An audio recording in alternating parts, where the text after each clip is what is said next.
Hello everybody and welcome to this presentation of the ECL Elite Division. My name is Tougie and this is our traditional end of season recap show. 30 games in the books, 8 of 16 teams have punched their ticket to the playoffs, but in this particular show, we like to talk about all 16 teams beyond just what you would see with the standings, because with every team, there is a story to tell, and we're going to look back at the season that was. Although, of course, I will always say sportsgamer.gg will have all the playoff previews and everything you need to know heading in to the postseason. And it's funny because I'm going with a bit of a throwback look this time out, as my normal broadcast partner, Sin for the Win, and myself, we have been here now covering this division for nearly 4 years.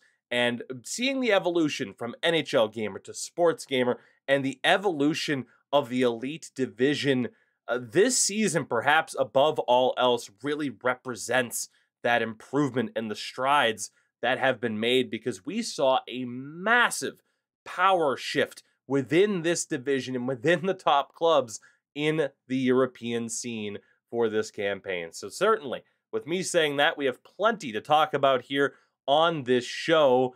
But of course, as mentioned on every broadcast, and we'll mention it here again, a reminder of what these teams are playing for. And really, perhaps this is the reason why we saw such a wildly entertaining season. Not only, of course, do the top 4 finishers from this season finish with prize money being awarded out, but of course, as we've said, the number 1 team will move on to play the winner of our North American Championship, the NACL, in the first World Final, NA versus EU. It finally happens February 25th, live in Helsinki. Sin and I will be there, and for those of you that can join us, we hope you do as well. It is an attendable event, and of course, if you are a licensed player within the ECL, a discount is possible, so keep an eye out on our socials at SportsGamerGG, and of course the website, as I mentioned, sportsgamer.gg, for all the information that you need there. And again, maybe, just maybe, knowing that the World Final was coming up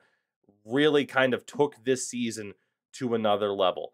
We have a ton to talk about, so let's get down to business as we look at the standings here. Of course, left-hand side is where you want it to be, as the top 8 would make the postseason. We'll talk about them a little bit later on, because for now, we will start at the bottom of the bracket. And of course, it has to be somebody at the end of each season that finishes in 16th, a spot that sees that club automatically relegated down to our pro division. And this time out, it was Luleå Hockey in what was, and let me just preface this by saying, I always try to be nice in regards to these end of season recaps, but I think these guys know just how bad of a season it was. And when I call it an absolute disaster, I don't think that's unfair. This was one of the worst drop-offs we've seen in the Elite Division in quite some time, if not ever. From 4th place in the standings last season to just 4 wins out of 30 games played and being relegated. Unbelievable, and not in a good way. The advantage of keeping their lineup intact in the preseason is what we thought might propel this team to a repeat performance. Instead, it turned out to be anything but, as the offense fell off sharply, really proven by the fact that Jakari's point total dropped by 18, while center Pikari's dropped by 20, and defensively, in a way, they were a shell of their former selves, as indicated by goaltender Eli Kamel's numbers, whose save percentage dropped by 4.5 points, whose goals against average went up by 1.5, and whose shutouts went from 6 to 0 on the season. A very talented group, but it's very tough to see what's in their future, as it's not often that relegated clubs stick together. In 15th position, and the first of our 3 teams to be moving into a relegation series matchup with the Pro Division club, we have last season's Pro Division champions, the Växjö Lakers. Now, in a best-of-7 series, they defeated Reality Check in 5 games, and we'll talk about Reality Check a little bit later on. But needless to say, based off of that result, you know that Växjö have to be disappointed by this result. And honestly, I mean, it could be down to a number of reasons, but I certainly look at the team and their tendency to shuffle the deck offensively quite a bit this season. Heading into this season, forwards Niepi and Berkedal were projected to be in their starting lineup, but Niepi played just 16 games and Berkedal with only 8. It did open the door for forwards Kachin and rookie Melgus to get more playing time, which helped, but it was too little too late for them to avoid a relegation playoff spot. But if they win that that upcoming series and stay in Elite and lock down their strongest 6, I do see signs for improvement, but based off of the success that Pro Division clubs had last season in these relegation battles, that is easier said than done. In 14th place, we had ZSC Esports, another club up from the Pro Division, but under a different set of circumstances. And in terms of bizarre seasons, this is what I'm talking about, as ZSC Esports won a really kind of last-second late-notice tournament to claim the spot to fill the void left by the departing Havu Gaming. And needless to say, the odds were against ZSC from the start due to their lack of playing time together. But 5 out of their 6 players did see improvement in point production compared to their prior Elite Division season, with only defender Putaking dropping by a measly 3 points, which certainly isn't bad for a defender. They also saw solid goaltending from Empus and Roysto, both of whom had over 80% save percentages. The culprit for their shortcomings this season is their defense, as both goaltenders averaged nearly 3 goals against per game. Needless to say, needing to score 4 goals in a game to have a chance to win is not a winning formula. And the team in our final relegation series position, we have Unlucky Boys, dropping from 12th place last season and taking that further step down, which is all the more shocking given that they started off this campaign looking very strong. Their offense got a much-needed boost from Koloslav joining up, and every player improved offensively, particularly Sokolo, who was up by 10 points compared to his last season, the only exception being captain Angel Kuru, but that was to be expected as he dropped from forward back to defense. Somehow, despite this and goaltender Benu's numbers not really dipping compared to that prior season, they found themselves dropped and in a relegation series spot. I suppose that shows just how strong the Elite Division is, and again, this is one of the more bizarre cases this season. We get to the first of our safe teams that will be in the Elite Division next season, and it is the Falun Coal Miners, fresh off of what I am going to call the Great Escape. Because for the vast majority of this season, it looked like they were relegation candidates, despite the fact that they had an incredibly experienced team. But it was a willingness to adjust that may have saved their season. They entered this season with forward Pro Arska and defender Last Mandalorian looking to replace the departing Satapoika and Tansky, 2 players with a ton of Elite Division experience. And while Arska played the entire season, finishing just over a point per game, Mando played just 10, and the lineup switched things around, with club leading scorer from the prior season, Fopa Toflin, dropping to defense, making room for late transfer Timothy to return to the Elite Division for the first time since ECL 12. Okay, maybe not a late transfer, but at least a late addition to the lineup. As well, their goaltending changed, with Police Control taking a backseat to rookie Mastari Tiku. And while neither posted a save percentage above a 79%, the goals against average went from a 3.67 with Police Control down to a 2.58 with Tiku.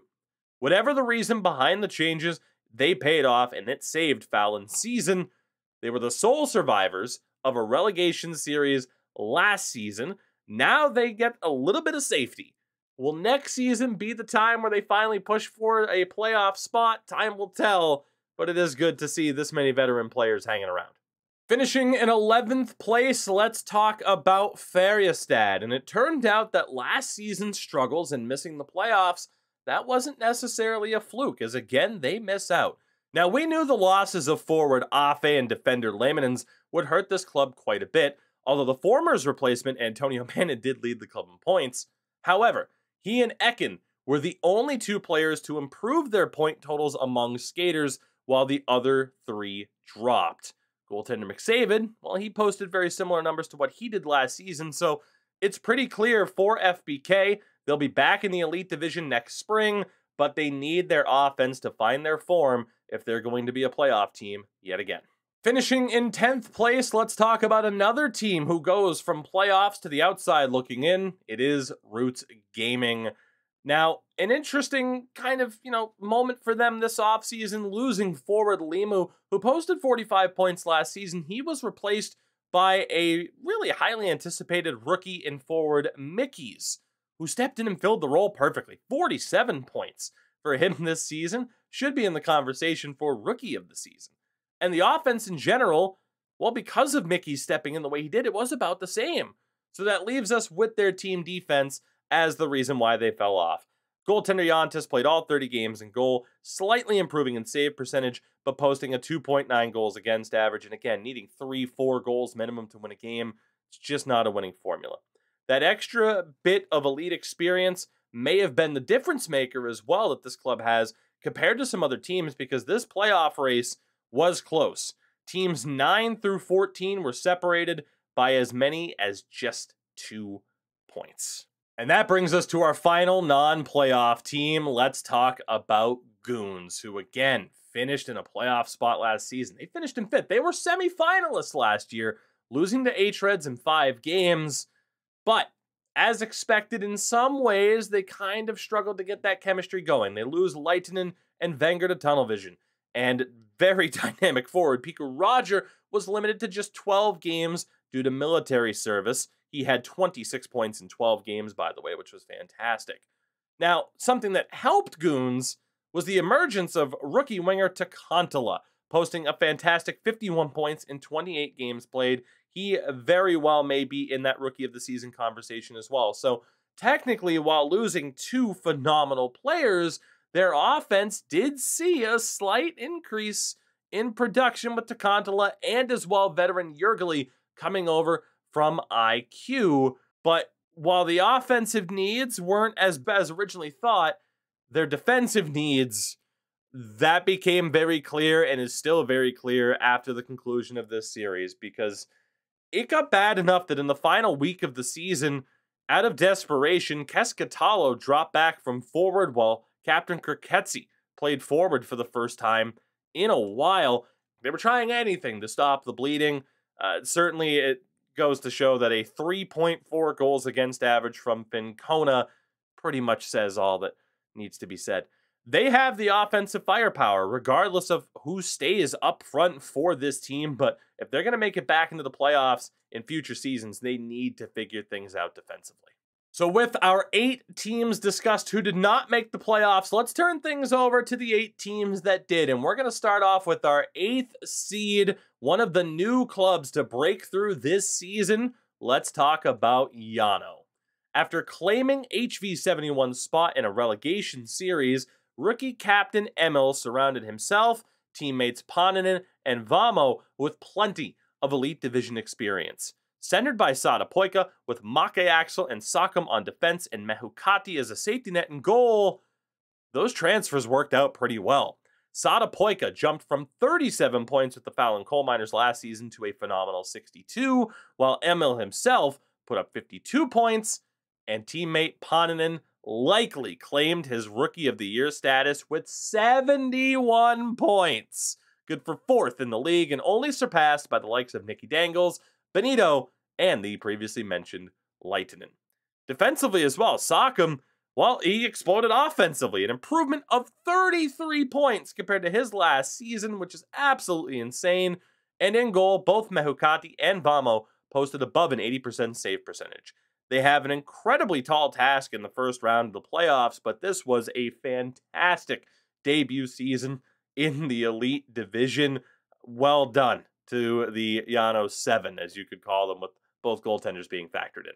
Finishing in 7th place, let's talk about the Nordic Stars. Back-to-back trips to the playoffs for this club. Of course, they finished as the 8th seed last season when they were known as Conquer Gaming, losing to eventual champion hREDS in a round 1 sweep.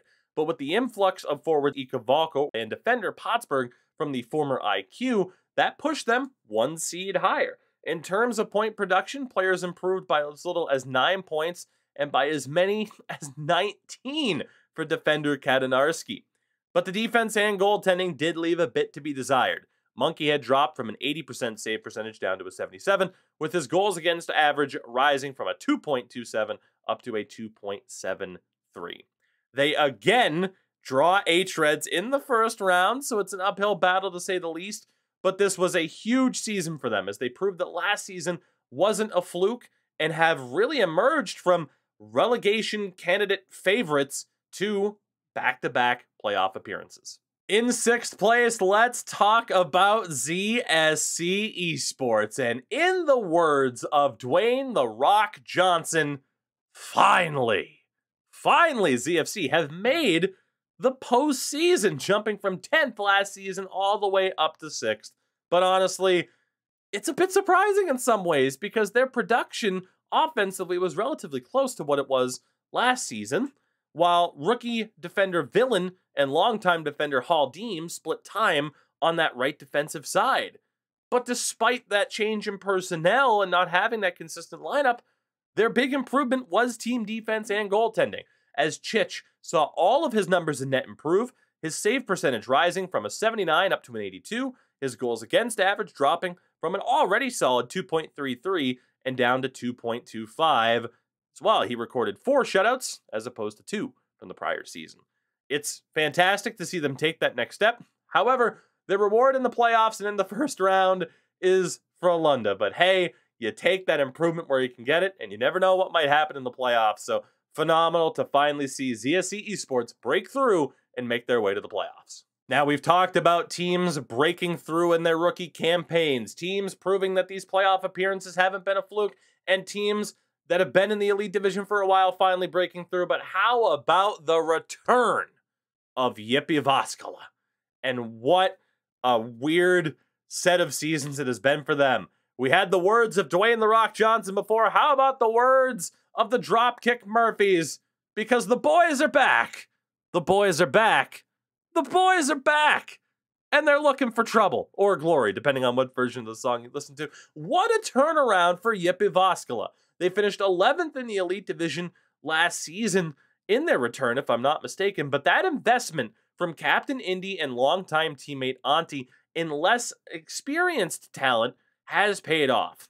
Aro, in his sophomore season, improved his point total by an astonishing 29 to lead this club in points, while rookie defense combo Franz Finn and Jamal the Man were not only solid defensively, but contributed a combined 56 points. Keep in mind, Jamal played forward in pro last season. In terms of goaltending and team defense, well, that is a bit of an area of concern. Goaltender Kazu played all 30 games and finished with just a 77% save percentage and a 2.4 goals against average. So that could indicate few shots against, but more high quality, or just plain bad luck. Time will tell, but it's great to see JYP Jyväskylä back in the postseason again, a team that, well, at least it doesn't feel like all that long ago, was once a #1 seed, and it's great to see them as high as the 5th seed in this instance. And as a bonus, they avoid the big 3 in the first round. Before we get to talking about the big 3, let's talk about the final team on the outside of that consideration, but a team that still had an unreal season. In 4th place, it is Reality Check. Wow, wow, and wow. Those are the 3 words that come to mind for me. This is a club that had championship aspirations in Pro Division year after year. They couldn't break through. They end up playing Stargazing in a relegation series and sweep them to take their spot in the elite this season. And in terms of talking about the stories of this division this season and the seismic shift in the balance of power, Reality Check perfectly, you could say, gave this division a reality check, finally earning their spot in elites. And, you know, I don't know if anyone expected this once they finally got here.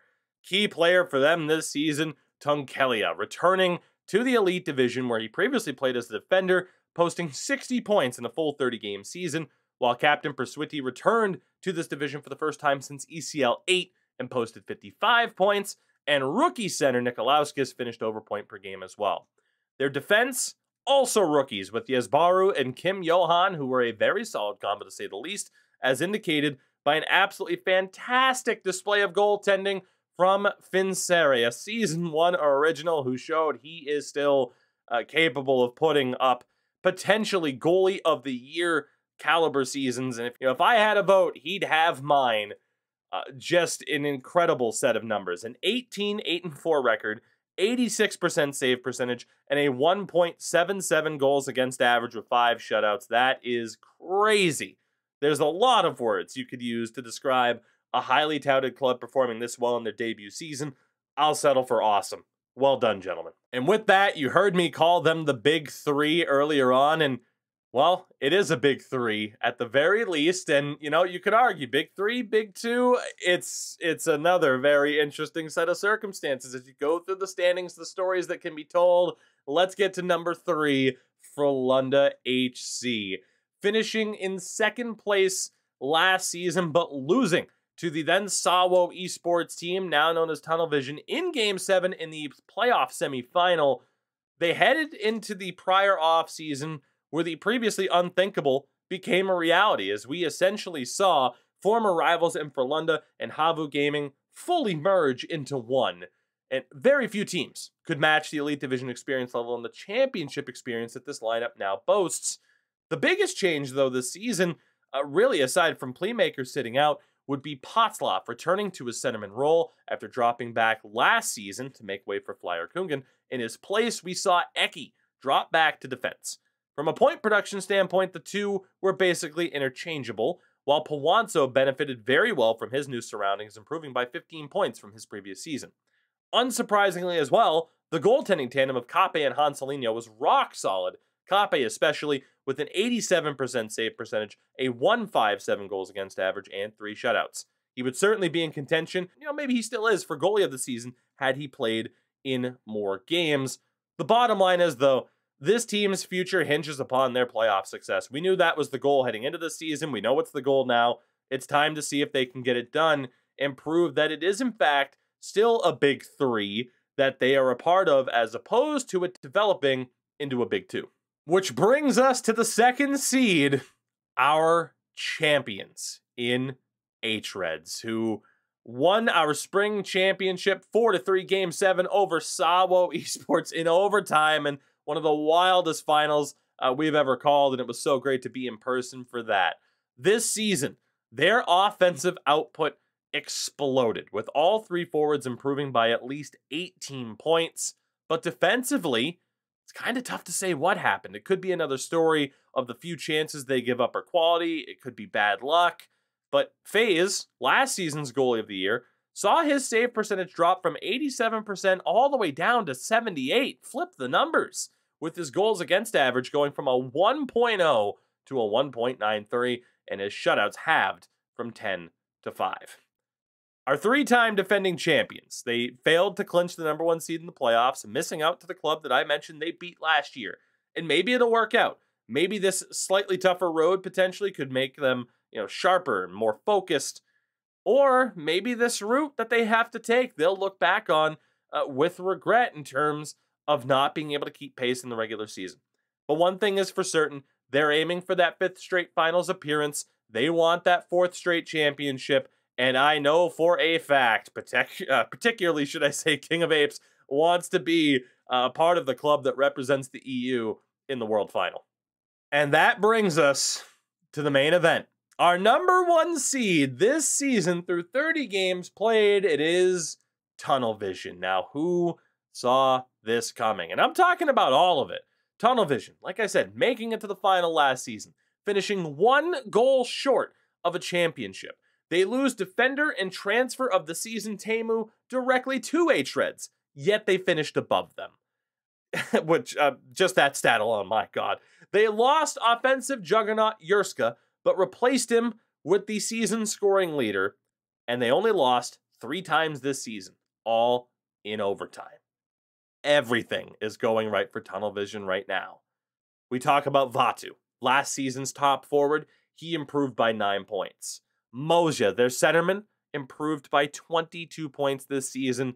And then there is one of those new additions from GOONS that I talked about, Lightning, who, as I mentioned, led the season in scoring with 91 points, an improvement of 35 on the season.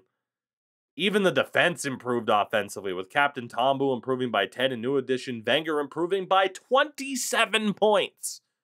And it's not just the offense that improved. Defensively, they're as strong as ever, with only Frölunda and Reality Check allowing less goals, with goaltender Nikke again posting an 83% save percentage, while his goals against average increased by .08 compared to last season.